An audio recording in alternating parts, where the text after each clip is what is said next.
Jujur aja, saya benar-benar semangat banget buat bahas topik hari ini, karena kita bakal melihat sebuah transformasi yang bisa dibilang sangat radikal dan luar biasa. Kita bakal nelusuri evolusi dari unit paramiliter kepolisian tertua di Indonesia, yaitu Korps Brigade Mobil, atau yang pastinya lebih sering kita dengar dengan sebutan BRIMOB. Coba bayangin deh, ini adalah pasukan tempur yang awalnya dibentuk tahun 1945 buat perang gerilya di tengah hutan belantara.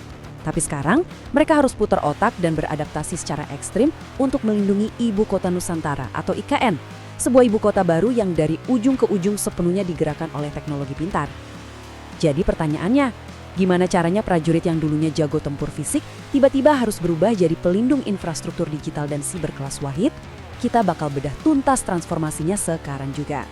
Oke, mari kita langsung masuk ke pembahasannya dengan melihat satu kutipan yang sangat kuat dari mantan Kepala Korps BRIMOB, Inspektur Jenderal Murad Ismail. Beliau memberikan penegasan yang menurut saya sangat penting, polisi itu harus sadar dan merangkul hak asasi manusia dalam setiap pekerjaannya. Kutipan dari Lokakarya bersama Komite Internasional Palang Merah ini benar-benar nempatin kita tepat di titik ketegangan yang paling tinggi. Ibaratnya gimana sih caranya kita menyeimbangkan antara keamanan nasional tingkat tinggi dan kepolisian modern, tapi di saat yang sama tetap menjaga perlindungan hak asasi manusia. Di era digital sekarang, di mana setiap gerakan diawasi publik lewat kamera dan media sosial, pendekatan yang cuma ngandelin kekuatan fisik alias otot doang jelas sudah nggak cukup lagi. Untuk memudahkan pemahaman kita, saya sudah merangkum sesi bedah materi ini ke dalam 6 poin utama. Pertama, kita bahas evolusi pasukan pemukul ini. Kedua, kenapa IKN jadi target ancaman hibrida. Ketiga, spektrum ancaman gaya baru. Keempat, konsep Smart Defense 5.0. Kelima, apa saja hambatan regulasi dan strukturalnya. Dan terakhir, strategi keamanan di masa depan. Jangan khawatir, kita bakal sambungin semuanya secara mengalir dari sejarah fisik BRIMOB sampai ke masa depan digital IKN. Kita mulai dari bagian pertama, evolusi dari pasukan pemukul. Dari yang sifatnya kinetik atau fisik menjadi sangat kompleks. Sejarah pasukan ini tuh benar-benar panjang dan kaya banget. Kalau ditarik mundur ke tahun 1945, mereka awalnya dibentuk dengan nama Pasukan Polisi Istimewa. Tugas utama mereka waktu itu melucuti senjata sisa-sisa tentara Jepang. Baru kemudian di tahun 1961, namanya resmi diganti jadi Brigade Mobil atau BRIMOB. Di awal perkembangannya mereka ini bukan main-main, sampai dikirim ke Okinawa loh untuk berlatih taktik tempur dan perang gerilya pakai senapan AR-15. Nah, kalau kita maju ke era modern, antara tahun 2002 dan 2016, peran mereka bergeser sangat kuat ke operasi anti-teror. Mereka turun langsung merespon peristiwa-peristiwa besar dan traumatis buat bangsa kita, kayak bom Bali dan serangan Tamrin. Tapi, pergeseran nggak berhenti di situ. Masuk ke periode 2022 hingga 2025, kita ngelihat mereka berhadapan dengan operasi perkotaan yang jauh lebih kompleks dan seringkali memicu kontroversi, khususnya terkait pengendalian massa. Ini adalah transisi yang sangat nyata dari gaya pertempuran konvensional menuju rumitnya dinamika keamanan publik di tengah kota. Dan penjabaran ini ngasih gambaran yang luar biasa jelas tentang gimana peran fisik tradisional BRIMOB diterjemahkan langsung ke pertahanan kota pintar modern. Kita lihat resimen pelopor, yang dulu fokus utamanya buat pengendalian massa atau anti-gerilya, sekarang mereka diplot untuk memitigasi konflik sosial, misalnya yang muncul akibat sengketa lahan di wilayah-wilayah penyangga IKN. Terus ada resimen Gegana. Dulu identik banget sama penjinak bom dan anti-teror kan? Perannya sekarang berevolusi jadi pelindung inti kawasan pemerintahan dari berbagai bentuk sabotase asimetris. Nah, yang nggak kalah krusial itu unit KBRN, Kimia, Biologi, Radiologi, dan Nuklir. Dulu tugas mereka ngeberesin dekontaminasi bahan kimia sehabis ledakan. Peran modern mereka sekarang jauh lebih canggih. Mereka harus mengamankan infrastruktur cerdas IKN, kayak mengawasi ruang udara dan jaringan air bersih dari kontaminasi tersembunyi. Sementara itu, unit intelligence juga bergeser. Bukan cuma sekedar pemetaan taktis, tapi jadi alat deteksi infiltrasi kelompok ekstremis yang mungkin nyusup lewat jalur-jalur nggak resmi di sekitar perbatasan IKN. Tapi begini, transformasi taktis yang keren tadi justru memunculkan satu urgensi yang nggak bisa ditawar. Menyeimbangkan keamanan dengan keselamatan masyarakat luas. Berdasarkan literatur yang kita analisis, ada 2 peristiwa krusial yang jadi titik baliknya. Pertama, tragedi Pilu di Kanjuruhan pada tahun 2022, di mana lebih dari 100 orang kehilangan nyawa akibat penggunaan gas air mata di ruang yang tertutup. Kedua, rangkaian protes terkait biaya hidup pada Agustus 2025 lalu yang meluas di berbagai kota. Di mana kita tahu secara tragis, ada seorang pengemudi ojek online bernama Afan Kurniawan yang meninggal dunia akibat tertabrak kendaraan taktis. Dari sumber-sumber yang kita pelajari, peristiwa-peristiwa ini secara imparsial menegaskan satu hal. Untuk bisa mengamankan kota yang tingkat kompleksitasnya seperti IKN, pihak kepolisian butuh banget doktrin operasional baru. Sebuah doktrin yang benar-benar memadukan teknologi canggih dengan standar etika serta hak asasi manusia yang paling tinggi. Sekarang kita masuk ke bagian kedua, IKN sebagai target ancaman hibrida. Sebuah lompatan teknologi yang masif. Kalian harus sadar kalau pemindahan ibu kota ke IKN ini bukan cuma urusan pindah lokasi di peta, sama sekali bukan. IKN itu dirancang sebagai wujud nyata dari Smart City. Artinya, kota ini bakal sangat bergantung sama yang namanya jaringan listrik pintar dan jaringan digital yang semuanya terhubung ke sistem komputasi awan. Nah, ketergantungan total pada AI dan jaringan digital ini jelas bikin IKN jadi target yang super empuk buat serangan asimetris, yang efeknya bisa langsung dirasain sama warga biasa. Selain ancaman digital, ada juga potensi serangan dari apa yang kita sebut lone wolf, individu atau kelompok sangat kecil yang bertindak sendirian dan bisa menyusup ke area-area keramaian. Kalau dilihat dari sisi geografis, posisi IKN di Kalimantan Timur itu lumayan dekat dengan jalur perbatasan negara dan pelabuhan-pelabuhan kecil. Jalur-jalur ini rawan banget jadi rute infiltrasi senyap. Dan alasan paling utamanya, IKN itu simbol puncak kedaulatan negara kita, tempat ngumpulnya para pemimpin dan diplomat elit. Status ini secara otomatis menjadikannya target paling prestisius, piala paling bergengsi buat kelompok ancaman manapun. Lanjut ke bagian ketiga, spektrum ancaman yang baru. Sesuatu yang tak kasat mata, tapi sangat mematikan. Coba kalian bayangin, musuh yang datang nyerang, tapi nggak pakai sebutir peluru pun. Kalau di masa lalu, ancaman itu sifatnya kinetik, bisa dirasakan secara fisik. Ada pengeboman, kerusuhan massal, atau sabotase bersenjata. Sesuatu yang bisa kita lihat dan kita dengar langsung. Tapi ke depannya, ancaman itu bentuknya adalah barisan kode berbahaya. Bayangin ada ransomware yang tiba-tiba mengunci seluruh data krusial pemerintahan. Atau peretasan sistem SCCAD, ini ngeri banget karena bisa mematikan seluruh transportasi publik dan suplai air minum kota dalam hitungan detik. Belum lagi operasi disinformasi skala besar yang memanipulasi big data cuma buat memicu kepanikan dan ketidakpercayaan sosial di masyarakat. Ini adalah medan perang baru yang sama mematikannya, tapi musuhnya bersembunyi di balik layar komputer. Nah, yang benar-benar menarik dari riset akademik ini adalah bagaimana mereka membumikan konsep yang abstrak tadi.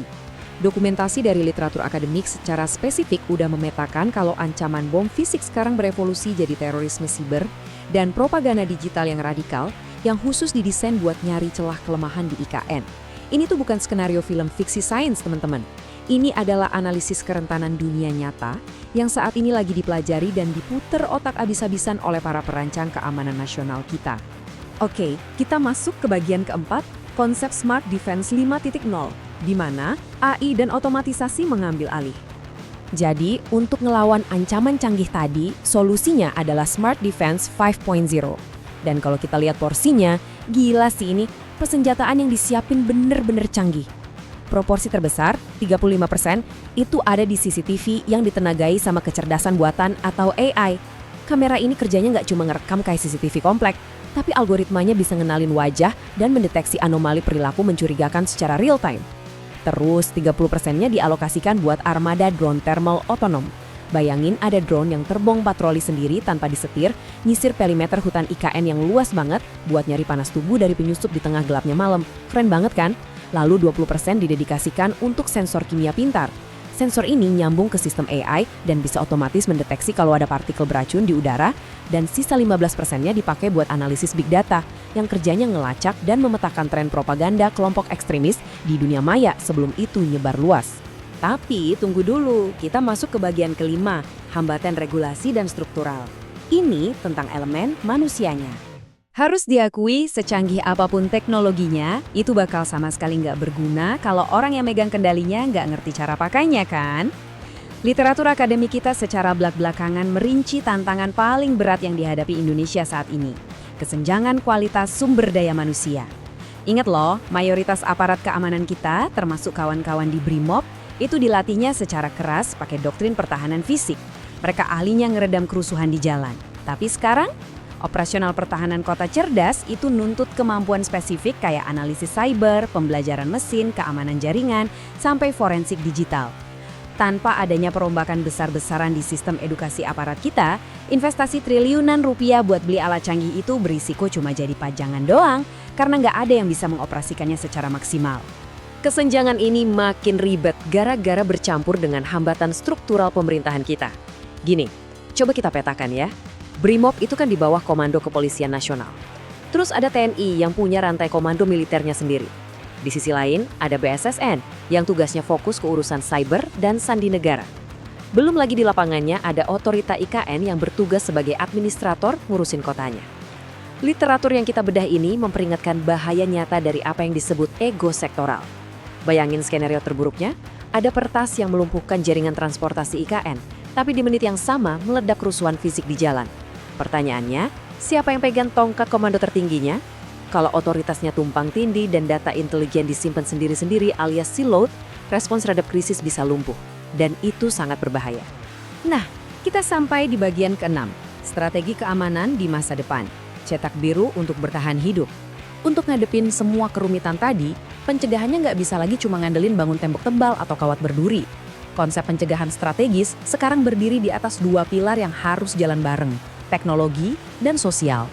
Dari sisi teknologi, riset menekankan pentingnya ngebangun pusat operasi keamanan cyber atau SOC yang benar-benar terintegrasi antar lembaga.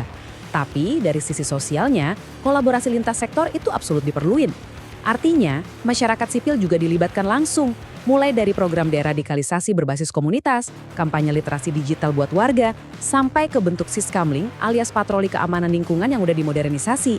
Pada akhirnya, warga sipil tetap jadi lapisan pertahanan pertama kita. Jadi, poin krusialnya ada di sini. Berdasarkan analisa literatur, ada 5 langkah strategis utama. 1.